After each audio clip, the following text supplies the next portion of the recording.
9:13 WMAZ Morning starts now. Rain and storms already rolling into the area, but the big question is, could we see severe weather today? It's a possibility. I'll have the details coming up. Before you head out to cast your ballot on Tuesday, let's break down what you need to know this election season. Plus, a man accused in one Bibb County case will now serve time in a Monroe County attack. The plea coming from Albert Hughes. And the wheels on the electric car are going round in Georgia. The announcement coming from Hyundai and the jobs it could create. Good Monday morning, Central Georgia. You're taking a live look over a beautiful downtown Macon. The time is now 6:31 a.m. on this May the 23rd. Thank you so much for staying with us. I'm Wanye Reese. And I'm Caitlin Heck. It is dry for now, but make sure you grab that rain gear before you head out the door. Exactly. If you are getting ready to go out to the bus stop, Courtney, anybody on their way to work, they're going to want to take their time, prepare for some rain. That's right, yeah, and it's already starting to roll in some spots. It's all along an area of low pressure, a center of low pressure that you could see spinning just over Montgomery there, bringing us essentially an outer rain band. It's very tropical in nature. No, it is not a named storm or anything, but it has very similar characteristics. So right now, some very heavy rain pushing into Crawford County, Taylor County, Macon County, also parts of Upson County. You're probably hearing some rumbles of thunder in parts of Upson County. This could move into Monroe County in the next few minutes. Also parts of Dooley County getting some very heavy rainfall. And this band of storms will continue to push off to the east throughout the morning and ultimately give many of us a nice dose of rain and also the potential for maybe an isolated severe storm. 70 right now in the city of Macon, dry here, overcast, but boy, does it feel tropical out there. I walked outside and my curls barely held up. So all of you ladies with hair like mine that doesn't hold the curl very well, probably need some extra hairspray this morning. Upper 60s, low 70s area wide, no matter where you're stepping out the door. Very muggy out there. But of course, the big story, the potential for severe storms today. I'm going to time it all out for you, give you all the details. It's in just a few minutes. Thank you, Courtney. We'll check in with you soon. Tomorrow marks primary election day in the Peach State as voters get ready for the November races this fall. Now, before you head to the polls tomorrow, there are a few things to keep in mind to make sure that your vote counts. Our morning reporter TJ Anthony joins us live in studio with key points to remember. Good morning, TJ. What do the folks at home need to know? It's a great Monday morning, Caitlin and Wanye. And yes, tomorrow is a huge day in Georgia as voters get ready to cast their ballots in many local and statewide races. So let's break down what you need to know as you prepare and get ready to vote. First up, the times you can vote. Polls will be open tomorrow from 7 a.m. to 7 p.m. Second, where to cast your ballot. You can find your polling location through the My Voter page on the Georgia Secretary of State's website. The link is right there on your screen. And lastly, voting absentee. If you decided to vote by mail this election, you need to make sure your County Board of Registrar's office gets that ballot by the time the polls close tomorrow. And for military or overseas voters, make sure that they're postmarked by Election Day and arrive within 3 days of tomorrow. And if you're using a Dropbox vote for your absentee ballot, call your county's registrar for available locations. Caitlin and Wanye, back to you. Thank you so much for all that information, TJ. Now, statewide voters will decide which candidates they want to move on to November. There are a number of key races happening this year, so let's catch you up on a few primaries that you'll see on your ballot tomorrow. First up, the Republican primary for governor. Incumbent Brian Kemp and former U.S. Senator David Perdue are the front runners in that race, with Governor Kemp leading in the polls. Meanwhile, on the Democratic side, Stacey Abrams is running unopposed in the primary. Another key race is for Lieutenant Governor. State Senator Burt Jones, a Republican from Jackson, and Senate President Pro Tem Butch Miller of Flowery Branch are both polling double digits of the 4 Republicans in that race. A total of 9 Democrats are running in their primary. That includes State Representatives Eric Allen, Derek Jackson, and Renita Shannon, along with former U.S. Congressman Kwanzaa Hall. Georgians will also select their nominees for Secretary of State. Incumbent Brad Raffensperger and Congressional District 10 Congressman Jody Hice are the frontrunners out of 4 in the Republican primary. 5 candidates are running for the seat on the Democratic side. That includes former Milledgeville Mayor and State Senator Floyd Griffin. Lastly, Senator Raphael Warnock's seat is up for grabs this November. Warnock is running against Tamara Johnson-Shealy in the Democratic primary.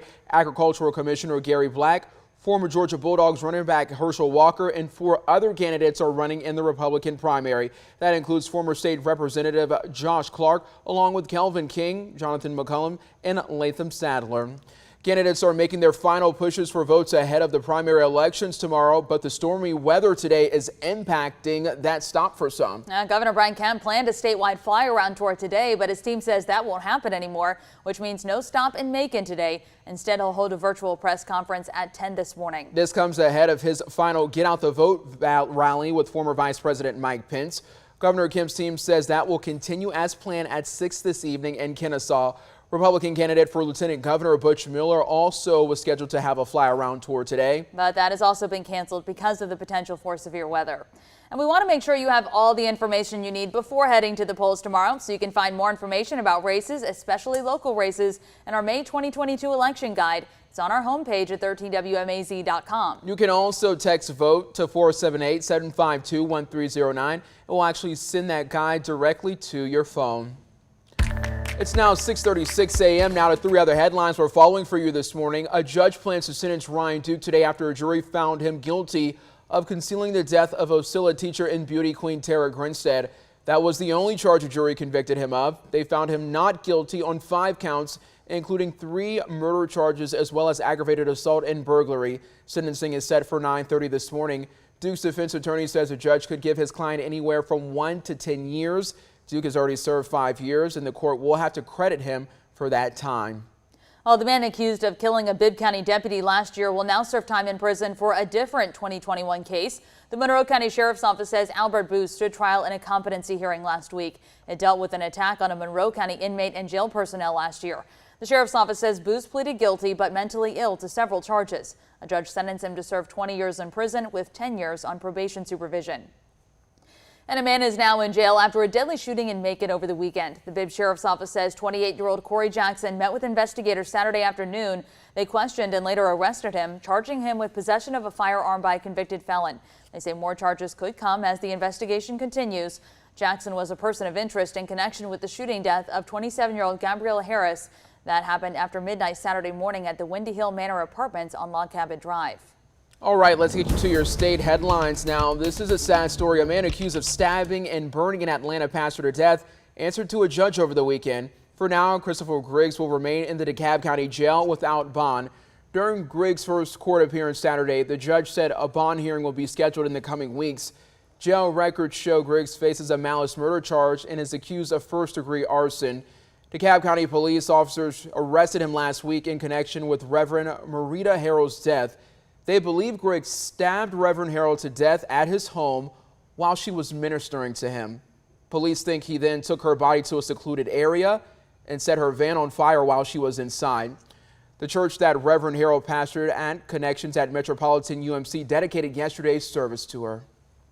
An electric vehicle plant coming to Georgia's coast. Hyundai Motor Group officials confirmed last week that the company will spend over $5 billion on a huge plant near Savannah that will employ thousands. It's a deal Georgia's governor called the largest economic development project in state history. Hyundai Motor Group CEO made that announcement with Governor Kemp at the site of the future factory in Bryan County. Hyundai says it plans to employ at least 8,100 workers at the Georgia plant, where it will put together electric vehicles along with car batteries. Well, people in West Macon are pushing against a more than 700-acre solar farm that could be coming to their neighborhood. Exactly, and the Planning and Zoning Commission could vote on it as soon as today.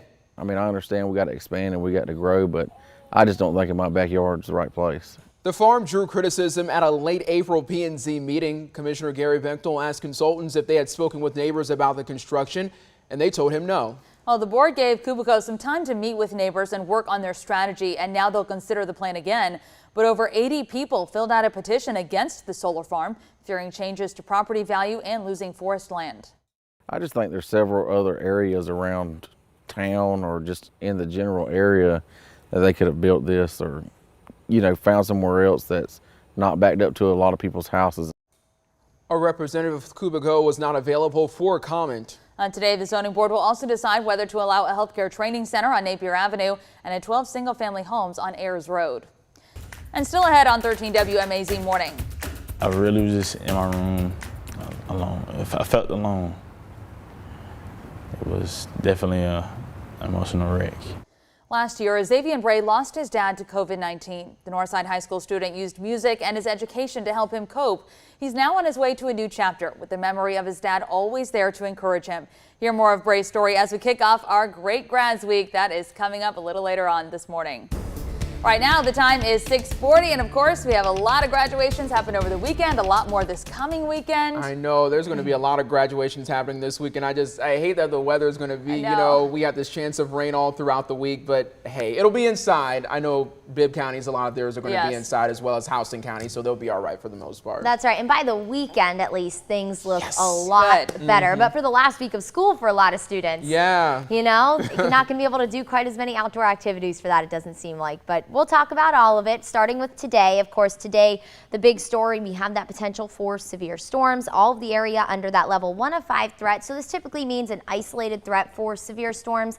And I do think that's what we're looking at. The timing anywhere between now to 1 p.m. this afternoon, we'll be looking for damaging winds. Also the potential for a brief tornado, along with some heavy downpours that will be possible as we go through the day. It's all thanks to this weather system that is continuing to move off to the northeast. You can see it spinning here over Montgomery, Alabama. It is very tropical in nature. In fact, the National Hurricane Center was even keeping an eye on it this weekend, and we are ultimately getting the outer rain bands from this system starting to move in. In fact, I was just checking the Weather Service chat, and it seems like this cluster of storms here that's moving into northwestern Monroe County, right here actually, here it is, near Zebulon. That storm is carrying the potential for 40 to 50 mile-per-hour winds, also some pea-sized hail. So already starting to see some stronger storms this morning, just kicking off what could be at least a slightly active day, but some much needed rainfall moving in parts of Crawford County, Taylor and Macon County, Upson County, also parts of Peach County and Crisp and Dooley County. All of this again along that outer rain band moving off to the east northeast throughout the morning. So if you're heading out the door in places west of 75, you're going to run into quite some heavy rain, so please take your time. Unfortunately, this isn't a quick moving system, so it's not going to be out of here within the next 10 to 15 minutes. Unfortunately, you're just going to have to brave the rain. Here's a look at that tropical outlook I was talking about, and I really show you this just to point out that hurricane season, it starts in 9 days, everyone. And again, the National Hurricane Center was keeping an eye on this, and due to its tropical nature, we're getting some of the impacts that you would typically see with a tropical system. Think about when you're on the right side of a tropical system, that's where you see those brief spin-up tornadoes, also that potential for severe weather. And while this isn't named, it didn't become an official tropical system. It takes a little more than just this center of low pressure here for that to happen. Either way, we're still getting very similar characteristics when it comes to the weather for the day today. So as we head closer to 8 a.m., mainly 75 and west of 75 is where we're going to be looking for rain. So of course that'll be the time a lot of you are heading out the door for work and school this morning. Can't stress enough, take your time. Also stay weather aware with that tornado threat today. Definitely need to stay weather aware. As we head towards 11 o'clock this morning, the outer rain band, the graph model, which is what you're looking at here, does hint at this first band starting to fall apart. Not necessarily buying that. I do think we'll still watch for maybe a brief spin up. Of course, also wind gusts upwards of 60 miles per hour. Already seeing storms out there with 40 to 50 mile-per-hour wind gusts, and as we continue to heat up this morning, I anticipate those wind gusts to really start to pick up. As we head into the evening hours, a few isolated storms will be possible. I think at that point we should bring any kind of organized severe threat to an end, but maybe could have a rogue stronger storm. Of course, the most widespread threat today is going to be wind, and we're also going to be quite breezy whether we have a severe storm or not. Closer you get to the center of low pressure, the windier it's going to get. So we could experience wind gusts through the afternoon as that center of circulation rolls off to our northeast, upwards of 30 to 35 miles per hour. Rainfall wise, some of us might not pick up any measurable rainfall, others close to an inch of rain, but don't worry, we have plenty on the way this week. We'll continue to stay unsettled. Our next best chance for rain after today, Thursday and Friday along a cold front. So stay weather aware today as we do have that severe threat. And then as we head into the next several days, rain continues to stay possible. Could pick up 1 to 2.5 inches of rain by Friday, but we're dry through the weekend.